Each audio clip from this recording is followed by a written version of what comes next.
गर्मियों में क्योंकि सूरज बहुत ज़्यादा तेज़ होता है तो उसकी वजह से सन टैन बहुत ज़्यादा, सन स्पॉट्स हो जाते हैं लोगों को, मिलाजमा जिनको है उनकी कंडीशन भी थोड़ी सी वर्स्ट हो जाती है। ऐसे में लोग जो है वो होम रेमेडीज़ सन टैन के लिए बहुत ज़्यादा यूज़ करना शुरू करते हैं। वो लोग लेमन भी यूज़ कर रहे होते हैं, टमाटो भी यूज़ कर रहे होते हैं, इसके अलावा एलोवेरा और बाकी सारी चीज़ें। ये सारी चीज़ें फेस पर डायरेक्ट अप्लाई करना सेफ है, सन टैन के लिए हेल्प भी करता है ये कि नहीं? इट्स वेरी कॉमन, जैसे आपने वेरी राइटली सेड कि सन टैन को रिमूव करने के लिए अक्सर बहुत ज़्यादा देखा गया है लेमन का, टोमेटो का इस्तेमाल किया जाता है। लेमन तो बहुत कॉमनली यूज होता है, दही को भी इस्तेमाल किया जाता है। तो ये सारी चीज़ें जो हैं इनका जो पीएच होता है बहुत एसिडिक होता है। तो जब ऐसी चीज़ें आप फेस पर अप्लाई करते हैं तो आपकी स्किन बहुत हद तक इरिटेट हो सकती है, क्योंकि एसिडिक पीएच है और आपने फेस पर आप अप्लाई कर रहे हैं। बहुत हार्श इफेक्ट्स होते हैं ऐसी चीज़ों के आपके फेस पे या स्किन पे फॉर दैट मैटर, कहीं पर भी आप लगाएं।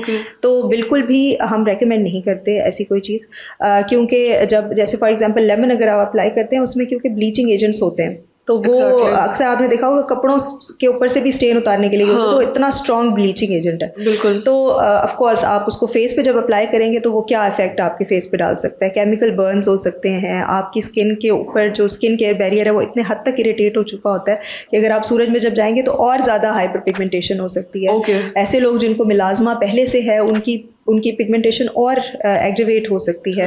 तो बिल्कुल it should definitely be avoided. Any form of home remedy should be avoided, क्योंकि चाहे आप कुछ भी लगाएं फेस के ऊपर, आपको नहीं पता क्या चीज़ है ऐसी जो आपके फेस पे रिएक्ट कर जाएगी। इवन कर्ड का इस्तेमाल, इवन टोमेटोज का इस्तेमाल, ये सारी चीज़ें इनकी पीएच बहुत एसिडिक होते हैं। जब आप अपने फेस पर लगाते हैं बहुत बुरे असरात पड़ते हैं। कुछ लोग इसको लेमन की, जैसे कि हमने बात की, लेमन जूस को या टमाटो जूस को दूसरी बहुत सारी चीज़ों में मिक्स करके भी यूज़ कर रहे होते हैं, लाइक हनी में कर रहे होते हैं या फिर वो किसी क्रीम में कर रहे होते हैं। तो वो भी अवॉइड करना चाहिए। बिल्कुल अवॉइड करना चाहिए। जब आपके पास ट्रीटमेंट ऑप्शंस मौजूद हैं, जब आप एक प्रोफेशनल से एडवाइस लेके आप वो सारी चीज़ें यूज़ कर सकते हैं जो इफ़ेक्टिव होती हैं, तो आप why not to do all those things. तो इसलिए होम रेमेडीज़ कोई भी किसी किस्म की भी वी जनरली डिस्करेज। बहुत कम हम कभी कभार अलाउ कर देते हैं for people who have normal skin या जिनकी बहुत सेंसिटिव स्किन नहीं होती, बट ऐसे इस किस्म की जो रेमेडीज़ हैं वो हम बिल्कुल एडवाइस नहीं करते। The best thing that you can do to avoid sun tan is apply sun block religiously, avoid heat, excessive heat, क्योंकि अक्सर लोगों का ये मानना होता है कि सिर्फ सूरज की वजह से ही हो सकता है। एक्सेसिव हीट से भी आपका जो है वो मिलाजमा एग्रीवेट हो जाता है। इवन आप किचन में जब जाते हैं और आपके चेहरे पे चूल्हे का जो हीट पड़ती है उससे एग्रीवेट होता है लोगों का मिलाजमा। एंड इवन जो आपकी सनलाइट, ये जो आपकी लाइट्स होती हैं बहुत ज़्यादा, जो उसमें भी यूवी रेज होती हैं। तो ऑल दीज थिंग्स कैन, आपकी इवन जो मोबाइल फ़ोन की लाइट्स होती हैं वो ट्रिगर कर रही होती हैं melasma. So you have to be careful about all those things.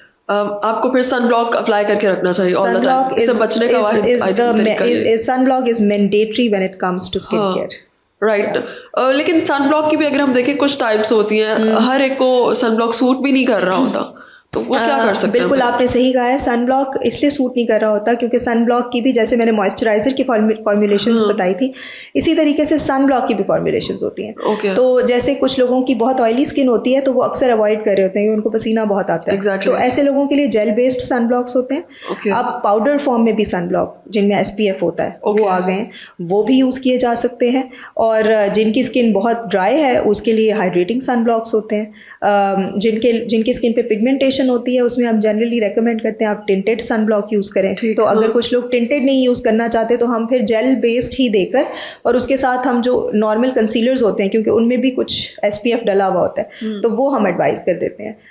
या उसके अलावा अगर कोई बिल्कुल सन ब्लॉक जैसे अप्लाई करना ही नहीं चाह रहा और कोई ऐसा स्किन पे जैसे पिगमेंटेशन का इशू नहीं है, जस्ट फॉर स्किन केयर हम एडवाइस करें, तो ऐसे लोगों को फिर मैं ये एडवाइस करती हूँ कि आप शेड्स यूज़ करें, हैट यूज़ करें, पी कैप यूज़ करें जिससे आपकी सनलाइट डायरेक्टली आपके फेस पर ना आ रही, या मास्क यूज़ कर लें। तो ये सारी चीज़ें, कपड़े से फेस को कवर कर लें जब आप धूप में जाएं। तो ये सारी ऐसी कुछ चीज़ें हैं। अम्ब्रेला का इस्तेमाल किया जा सकता है। ये सारी चीज़ें, मतलब डायरेक्ट सनलाइट को थोड़ा सा अवॉइड करें। Okay, thank you.